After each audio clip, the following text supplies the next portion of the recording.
Well, folks, we're here at 129 West Main Street in Elkin, North Carolina. We're at the Reeves Theater, and we're going to check out all the wonderful work they've done here to bring this place back to life. They've got live shows every single week. Let's go check it out.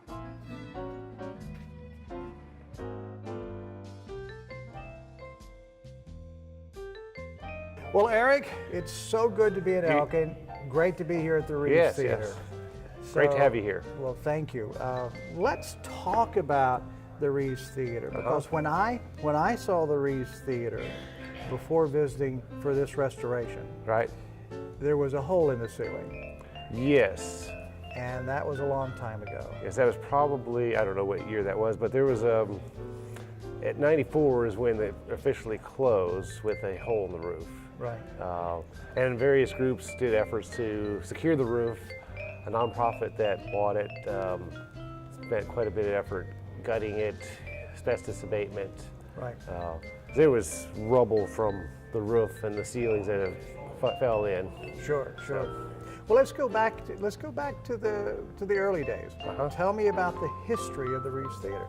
The Reeves Theater was built in 1941 and opened as a single-room, 700-seat movie theater. And that existed until mid-70s. The 77, I believe, is when they twinned it into a two-screen theater and had an upstairs viewing room and a downstairs viewing room. And one thing that we agreed to do was restore and reattach the historic porcelain enamel facade. Okay, so everything outside... Everything outside is as close to 1941 as we could get it, with most of the original parts. But I think for me, the facade, putting the facade back, it was a huge challenge, but very rewarding, because we were really restoring something. Was that a big project? Yeah, it was a big project. We had 3 of us working on it for a couple weeks. The facade had been removed when the nonprofit had it, because the furring strips were made out of wood and the panels were falling off, and they're heavy metal panels. So they were all in a shed in the alley. And before we even had a building permit, I would take a truckload of these panels to my house. And so you were refinishing We them? were cleaning them and polishing them and bringing them back. Right. So there was a ton of work just to clean and polish the panels. Inside, we really had nothing to work with. There are a few remnants of the history of it, like the capitals on the columns and some tile out front. And once we certainly wanted the room to sound good, once we started talking to sound engineers, we decided it would be best to have the lobby separated from the main house. And then at one point, the idea of the cafe came into fruition because of alcohol rules in the state of North Carolina. So it was necessary at one point for us to have a cafe to be able to serve wine. Are you proud of what you've done? Oh yeah. Like last night, we had our house band did a Grateful Dead show, and this dance floor that we're sitting on was full of people dancing and having a great time. And when I see that, it's heartwarming, to see people enjoying it. The worst thing could be that we did all this work and people didn't enjoy it. That'd be horrible. So to see them enjoying it, and seeing children, we have a lot of children that come to shows, and we have 10-year-olds out here dancing. I think that's awesome. What do you hear from the people that play here on stage? One, they walk in and they just love the aesthetics of the place. And we wanted to create something that would inspire musicians as they came in to say, this is different. This isn't the same box kind of place I've played in. And then once they get sound check going, they're really impressed with our sound.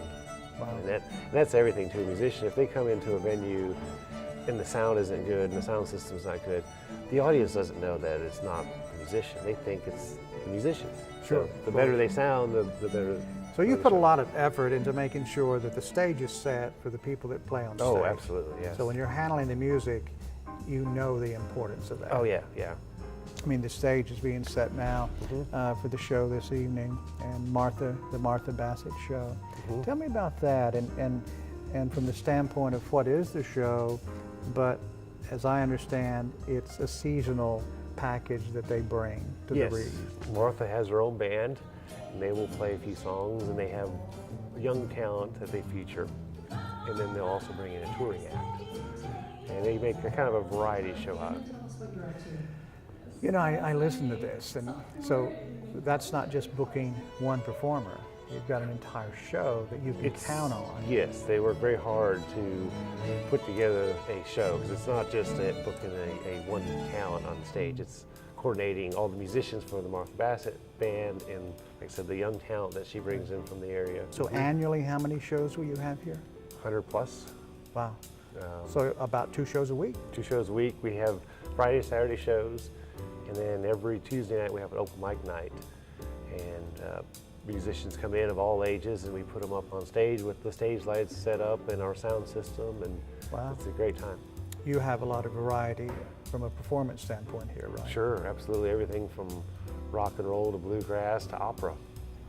Martha, tell us about your experience at the Reeves Theater, because it's not small. You're a considerable part of what goes on here. Well, it's been such a gift to me.